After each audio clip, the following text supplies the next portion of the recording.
Olá, eu sou a Carla Benevides e este é o programa Argumento. Apesar de rejeitado o relatório da CPI das Bets, a relatora, a senadora Soraya Tronic, vai entregar pessoalmente as suas conclusões às autoridades competentes. E é com ela que a gente conversa aqui no programa a partir de agora. Senadora, obrigada pela sua presença. Obrigada, Carla. Sempre um prazer estar aqui com vocês. Senadora, foram 4 votos contrários ao relatório e 3 a favor. A senhora esperava esse resultado? Eu já esperava que não seria aprovado de acordo com a movimentação interna, a articulação interna aqui. Mas eu preciso até retificar.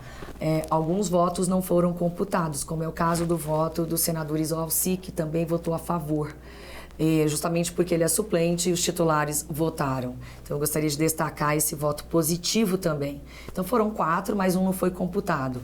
E infelizmente eu lamento e eu acredito que isso só traz, inclusive, um fôlego maior para todos nós que estamos combatendo essa criminalidade que corre por debaixo, inclusive, de algo legal e já regulamentado. Enfim, a luta continua e agora é uma nova fase desse apoio aos brasileiros sofrendo desse vício e para colocarmos um freio de arrumação nessa atividade tão danosa para o nosso país. E a rejeição não foi surpresa por conta do fato de eu ter sofrido muito para fazer essa CPI acontecer e trazer um relatório com todas as dificuldades. Eu trouxe um relatório robusto, bem fundamentado. Senadora, entre essas conclusões da CPI, há aí 17 indiciamentos, pedidos de indiciamentos e também a suspensão de jogos como o do Tigrinho, esse da Cobrinha. Explica pra gente. Essas pessoas que foram indiciadas, e o próprio nome diz, né? O indiciamento é baseado em indícios.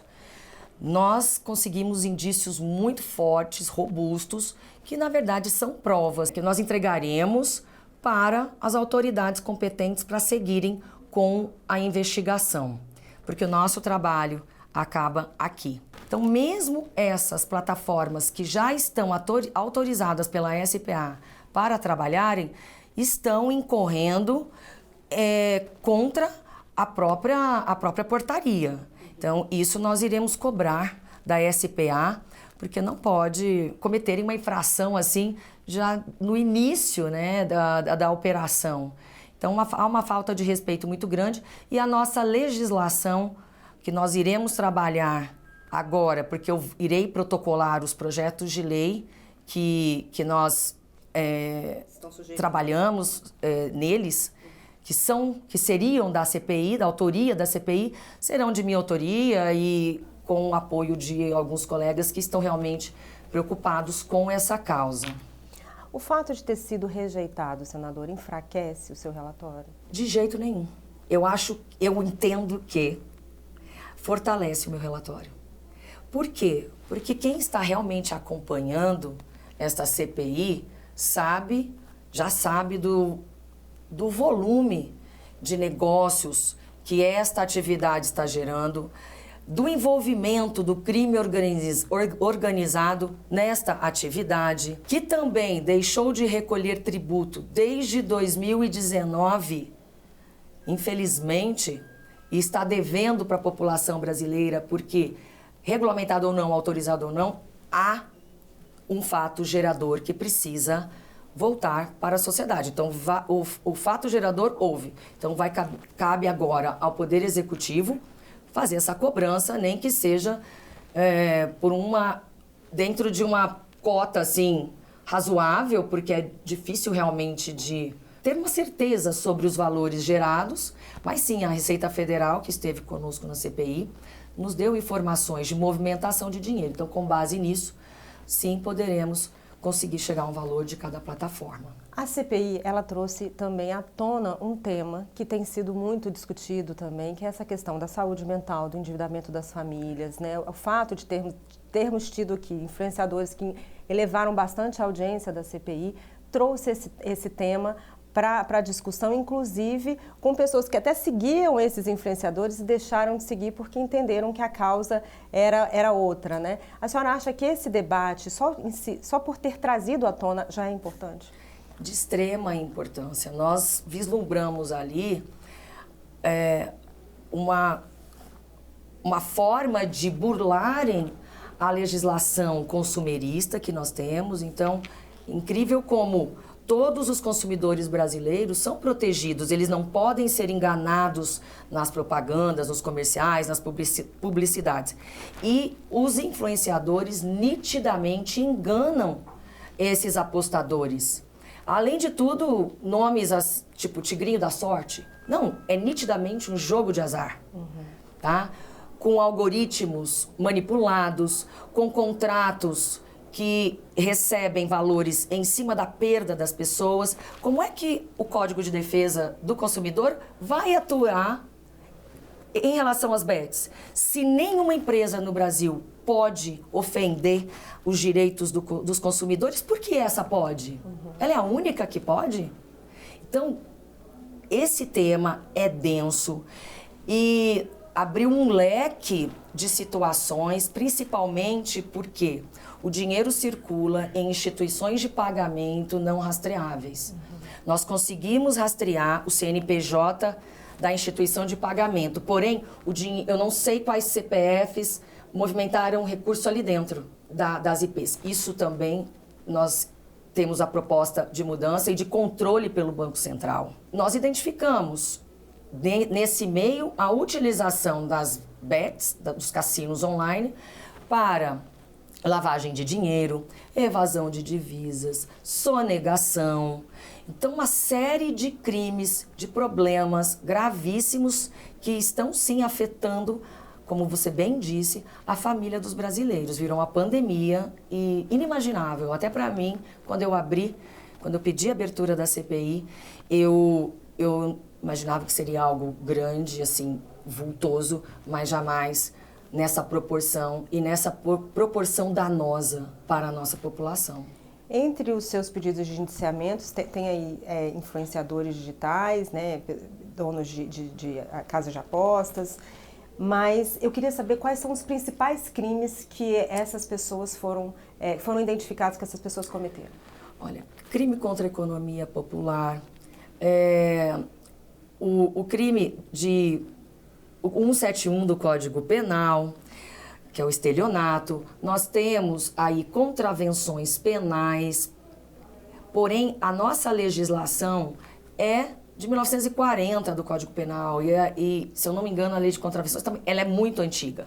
Então, os fatos sociais, esse avanço da tecnologia é incondizente com a legislação vigente. Então, uma infração, uma contravenção, não é cumprida no regime inicial fechado, por exemplo. Então, só que o dano causado por essas atividades são imensos e são crimes que precisam, sim, ter uma reprimenda adequada e compatível. Senadora, a senhora disse ontem numa entrevista que aqueles momentos ali com o influenciador rico Melquiades e também com a Virgínia, apesar de ter tido muito holofote e tal, também foram momentos importantes para a produção de provas. Explica pra gente. Foi importante, primeiro porque a população acabou tomando consciência de que havia uma CPI em curso, de que nós estamos trabalhando nessa questão. E, além de tudo, a Virgínia foi muito criticada pela roupa, chegaram a me perguntar se eu não me sentia usada. Imagina, jamais. Então, ela foi convidada como testemunha, ela não veio como indiciada. Foi muito importante quando eu perguntei para ela qual era o link que ela utilizava para jogar. E se ela jogava ao vivo também nas plataformas. E eu perguntei para ela, é este mesmo link que você envia, é o mesmo que você envia para as pessoas que os clientes, apostadores que você capta para a empresa? Ela disse, não, meu link é diferente. Aí eu perguntei se a mãe dela, se ela passou este link diferente para a mãe e para o marido, porque eles jogam abertamente. Ela disse, não, eles jogam no meu. Claro, porque o dela só ganha. Entendeu? Então ali eu tive a certeza sobre a questão das contas demo, que as contas demonstração. Então estão ali só para demonstrar. E muitas vezes eles perdem às vezes podem fazer um jogo de cena depois que isso foi né, esclarecido, mas joga um pouquinho, perde um pouquinho e depois entra num outro link. Então ali eu tive certeza, principalmente porque 53 milhões de seguidores e uma influencer não conseguiu influenciar a sua mãe, o seu marido, a terem uma conta própria.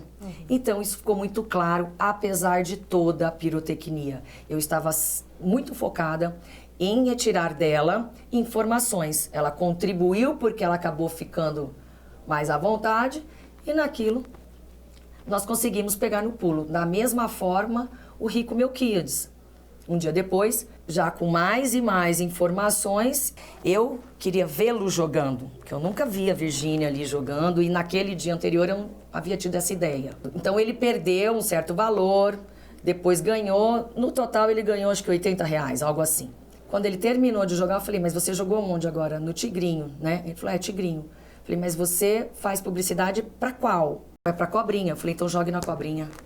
Porque ele entrou num link normal de apostador. Aí ele não quis. Então, se vocês forem rever, ele ficou extremamente nervoso e o advogado quis me enfrentar. E no final, eu pedi para ele reaver os valores, resgatar os valores que ele havia colocado.